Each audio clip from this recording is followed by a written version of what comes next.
Hello दोस्तों, welcome to my YouTube channel.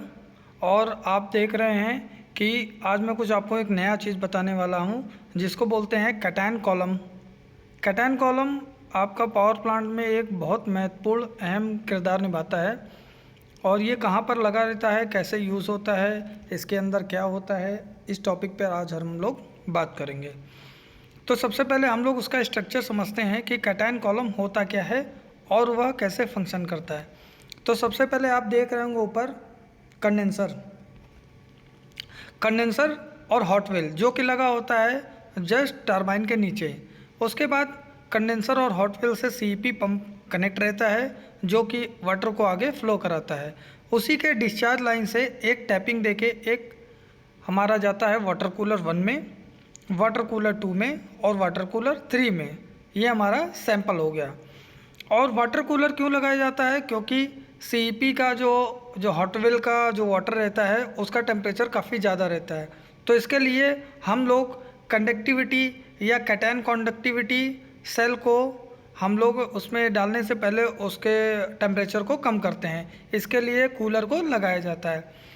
तो देखेंगे सीईपी पंप से हमने वाटर का एक टैपिंग लेके एक कनेक्ट किया कूलर 1 में, फिर उसका आउटलेट निकल के जाता है कूलर 2 में और उसका आउटलेट निकल के जाता है कूलर 3 में।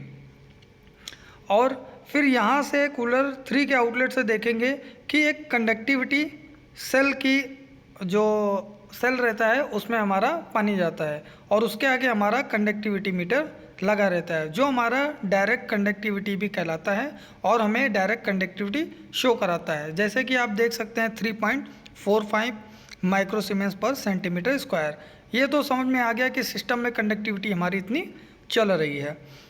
अब क्या किया जाता है कि जो कंडेंसर होता है, कंडेंसर में सी वाटर को फ्लो कराया जाता है उसके हॉट वाटर को कूल करने के लिए। तो इसीलिए जब सी वाटर अगर कंडेंसर के अंदर लीकेज होता है तो उसको हम कैसे प्रिडिक्ट करेंगे या कैसे पहचानेंगे, इसके लिए हम लोग रेजिन कैटायन रेजिन का कॉलम का यूज़ करते हैं। तो अभी आपने देखा कि कंडक्टिविटी सेल और उसके जस्ट नीचे एक हमने और टैपिंग दिया है जो कि कैटायन कॉलम में जाता है। रेजिन कैटायन कॉलम इसको कहा जाता है। और उसके बाद एक कंडक्टिविटी सेल लगा होता है जो कि हमारे उस वाटर को के कंडक्टिविटी को मेज़र करता है। जैसे कि आप देखेंगे कि इनडायरेक्ट कंडक्टिविटी भी यह कहलाता है और इसकी कंडक्टिविटी कितनी शो हो रही है 0.15 माइक्रो सीमेंस पर सेंटीमीटर स्क्वायर। और ये जो सैंपल लाइन हमने लिया था फिर आगे चला जाता है सैंपलिंग के लिए और वह पानी कंटिन्यूस ड्रेन होता रहता है। बहुत कम फ्लो रहता है जिससे कि हमारा वाटर का फ्लो बना रहे और हमारे सिस्टम का कंडक्टिविटी हमें एक्चुअल मिलता रहे। इसके लिए वाटर को हम लोग थोड़ा बहुत ड्रेन करते रहते हैं। अब देखेंगे कि कंडक्टिविटी आखिर यह 0.15 कैसे बता रहा है।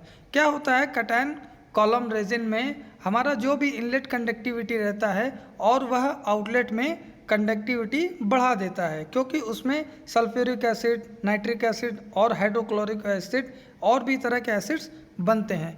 और हम देखेंगे कि यहाँ पर हमारा कंडक्टिविटी 3.45 है जबकि हमारा कैटायन कंडक्टिविटी 0.15 है। ऐसा भी कहीं कहीं पर पूछा जाता है। तो ऐसा क्यों होता है?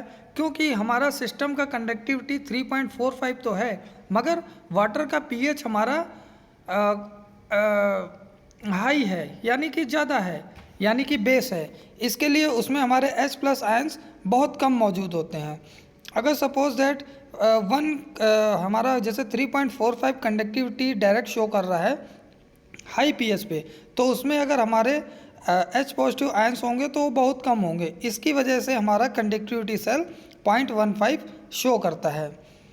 और मेकअप करते हैं हम लोग कंडेंसर में DM वाटर जिसकी कंडक्टिविटी होती है 0.85।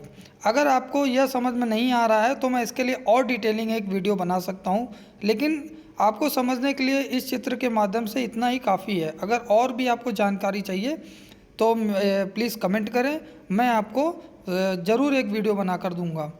आगे देखते हैं कि आगे क्या क्या इसमें होता है। देखिए अब क्या होता है कि प्रिपेयर किया जाता है HCl का सॉल्यूशन 5% का। क्यों? क्योंकि जो हमने वहाँ पर कैटायन कॉलम लगाया था उसमें लगभग 1 लीटर हम लोग रेजिन डालते हैं जिसको हम लोग काफ़ी टाइम के बाद जब वह एग्जॉस्ट हो जाता है तो हमें उसको फिर से रीजनरेट करने की ज़रूरत पड़ती है। तो आइए चलिए देखते हैं कि कैसे हम लोग 5% HCl का सॉल्यूशन प्रिपेयर करते हैं। तो देखिए 30% HCl से 5% HCl सॉल्यूशन बनाने के लिए हमें डाइल्यूशन करना होगा, यानी कि HCl में हमें कुछ मात्रा में पानी मिलाना पड़ेगा, तभी वह डाइल्यूशन कहलाएगा। तो डाइल्यूशन करने के लिए देखिए फार्मूला क्या होता है, C1V1 इक्वल टू C2V2, यानी कि हम लोग इसकी मदद से, इस फॉर्मूले की मदद से हम लोग 30% HCl सॉल्यूशन को 5% HCl सॉल्यूशन में बदलेंगे, थोड़ा सा DM वाटर ऐड करके। तो आइए जानते हैं कि किसकी वैल्यू कितनी है। तो C1 equal to initial concentration यानी कि 30%, यानी कि जो हम लोग HCl यूज़ करेंगे उसका कंसंट्रेशन 30% होना चाहिए। फिर हम देखेंगे V1 क्या है, वॉल्यूम ऑफ 30% HCl, यानी कि हमें 30% HCl से जितना HCl लेना है और डाइल्यूट करना है वो हमें ज्ञात नहीं है, इसके लिए हम लोग यह फार्मूला यूज़ कर रहे हैं, तो यहाँ पर हमारा क्वेश्चन मार्क हो जाएगा। फिर C2 फाइनल कंसंट्रेशन, यानी कि हमें जितना कंसंट्रेशन का सॉल्यूशन बनाना है उसकी मात्रा वह परसेंट कितना है, 5%। फिर V2 देखेंगे जिसमें हमारा फाइनल वॉल्यूम, यानी कि आप कितने पानी में, कितने DM वाटर में इस सॉल्यूशन को बनाना चाहते हैं। तो यहाँ पर हम मान लेते हैं कि 1000 ml में हम लोग को वह सॉल्यूशन बनाना है। तो देखेंगे फॉर्मूला क्या हो जाएगा, 30 multiply question mark equal to 5% multiply 1000 ml।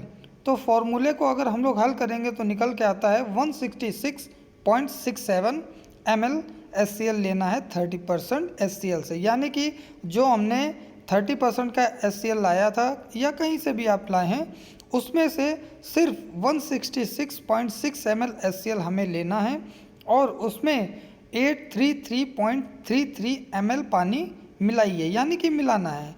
अब क्या करेंगे कि नोट 5% HCl का सॉल्यूशन बनके तैयार है। आप इसको तुरंत बनाकर यूज़ कर सकते हैं, इसको रखने की ज़रूरत नहीं है, क्योंकि कुछ कुछ सॉल्यूशन कैसे होते हैं उनको बनाने के बाद 24 आवर्स या 48 आवर्स के लिए रखना पड़ता है, मगर इसमें आपको कोई भी प्रॉब्लम नहीं है, आप इसको बनाने के बाद तुरंत यूज़ कर सकते हैं। अब देखिए ध्यान रखिएगा सेफ्टी के बारे में कि हमेशा 30% HCl जो होता है उसको पानी में धीरे धीरे डालना है, यानी कि आप एक बीकर लेंगे कांच का और उसमें पहले ऐसे पानी ले लेंगे और उसमें HCl जो 166.67 HCl आपने लिया है उसको एक मेजरिंग सिलेंडर से बहुत धीरे धीरे डालना है। और ध्यान रहे यह बनाते वक्त आप सेफ्टी गॉगल, मास्क और फेस शील्ड और ग्लव्स और एप्रन, इन सब चीज़ों का यूज़ ज़रूर करेंगे, क्योंकि 30% HCl का सॉल्यूशन हो या 5% का, वह बहुत हार्म होता है हमारी बॉडी के लिए। तो ध्यान रखिए सेफ्टी का यूज़ ज़रूर करिएगा। अब आगे देखते हैं। देखिए टोटल 5 लीटर सॉल्यूशन लेना है 1 लीटर रेजिन के लिए। जो 5% का सॉल्यूशन हम लोगों ने बनाया था वो आप 5 लीटर बनाएंगे 1 लीटर रेजिन को चार्ज करने के लिए। अब देखिए यह स्ट्रक्चर है कैटायन कॉलम का, जो कि आप देखेंगे सबसे ऊपर होता है इनलेट लाइन, उसके बगल में एयर वेंट, उसके नीचे इनलेट पैकिंग, उसके नीचे होता है हमारा कैटायन कॉलम जो कि ट्रांसपेरेंट रहता है, एक फाइबर ग्लास का बना हुआ। उसके नीचे देखेंगे कैटायन रेजिन है जो हम लोगों ने 1 लीटर डाली हुई है। उसके नीचे जस्ट देखेंगे कि आउटलेट पैकिंग का कवर दिया हुआ है। फिर उसके नीचे एक लाइन दिया हुआ है जो कि हमारा ड्रेन लाइन या आउटलेट लाइन कहलाता है, जिसमें एक वॉल्व दिया रहता है जिससे आप फ्लो को कंट्रोल कराएंगे। तो सबसे पहले हम लोग क्या करेंगे, इस जो ऊपर इनलेट पैकिंग कवर है उसको खोलेंगे और उसमें 1 लीटर रेजिन को डालेंगे और फिर इनलेट पैकिंग कवर को क्लोज कर देंगे और एयर वेंट को भी क्लोज कर देंगे और इनलेट लाइन को भी क्लोज कर देंगे। मगर सबसे पहला स्टेप आता है अपना बैक वॉश का।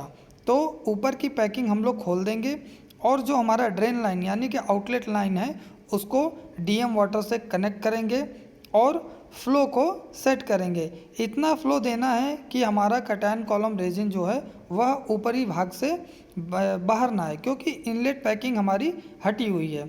इस प्रोसेस को हम लोग 15 से 20 मिनट करेंगे। और अगर उसमें टर्बिड पार्टिकल्स अगर आपको दिखते हैं तो 15 से 20 मिनट और करेंगे। तब तक करते रहेंगे जब तक उसके टर्बिड पार्टिकल्स बाहर नहीं निकल जाएं। उसके बाद उस कटायन कॉलम रेजिन को ऊपर का जो इनलेट पैकिंग है उसको लगाएंगे, एयर वेंट का नोब लगाएंगे। उसके बाद इनलेट लाइन में एक फ्लो कराएंगे हम लोग पानी से, या तो इस प्रोसेस को आप बाईपास भी कर सकते हैं। नेक्स्ट स्टेप पे आप देख सकते हैं कि इनलेट पैकिंग कवर को आपको निकाल देना है और आउटलेट पैकिंग कवर को लगे रहने देना है विथ रेजिन, और ड्रेन लाइन को स्लो खोलना है। इतना स्लो खोलना है कि हमारा 1 लीटर रेजिन को जो हम लोग 5 लीटर HCl सॉल्यूशन से रीजनरेट करेंगे वह लगभग आधे घंटे तक होना चाहिए। फिर हम लोग 1 लीटर रेजिन को धीरे धीरे जो हम लोग इनलेट का ऊपर का कवर है उसको हटाकर उसमें धीरे धीरे HCl का सॉल्यूशन डालेंगे और ड्रेन लाइन को हल्का सा क्लोज कर देंगे। यह प्रोसेस आपका लगभग 30 से 35 मिनट तक होगा। इसके बाद हम लोग ऊपर की इनलेट पैकिंग लगा देंगे और एयर वेंट को निकालेंगे और इनलेट लाइन को DM वाटर से कनेक्ट करेंगे और ड्रेन लाइन को हम लोग हल्का सा ओपन करेंगे। और जब एयर वेंट ऊपर से पानी आ जाएगा उसको हम लोग नोब से क्लोज कर देंगे और हम लोग इस प्रोसेस को चलने देंगे। लगभग 30 से 40 मिनट के बाद यह स्लो रिंस हमारा ख़त्म हो जाता है। और स्लो रिंस ख़त्म होने से पहले हम लोग ड्रेन लाइन में उसका कंडक्टिविटी चेक करेंगे, जो कि लगभग 0.5 माइक्रो सीमेंस पर सेंटीमीटर स्क्वायर अगर आ जाता है तो हम लोग इस प्रोसेस को बंद कर देंगे। उसके बाद इस रेजिन को हम लोग किसी प्लास्टिक या कांच के बोतल में हम लोग निकाल कर रख लेंगे। और जब हमारा कटायन कॉलम जो हमारा यूनिट साइड श्वास पैनल में लगा रहता है उसको जब रिप्लेस करना रहेगा तो उसकी एग्जॉस्ट रेजिन को निकालेंगे और यह रेजिन उसमें डालकर टॉप अप कर देंगे। तो यह होता है दोस्तों कटायन कॉलम रेजिन का प्रोसेस। अगर आपको यह वीडियो अच्छा लगा हो और अगर आप चाहते हैं कि ऐसी वीडियो मैं आपके लिए लाता रहूं तो प्लीज़ मेरे चैनल को लाइक करें, शेयर करें, सब्सक्राइब करें। और इस वीडियो में आपको कोई भी प्रॉब्लम आता है, नहीं समझ में आता है कुछ, तो आप मुझको कमेंट में लिख सकते हैं, मैं आपको उसका आंसर ज़रूर दूंगा। Thank you.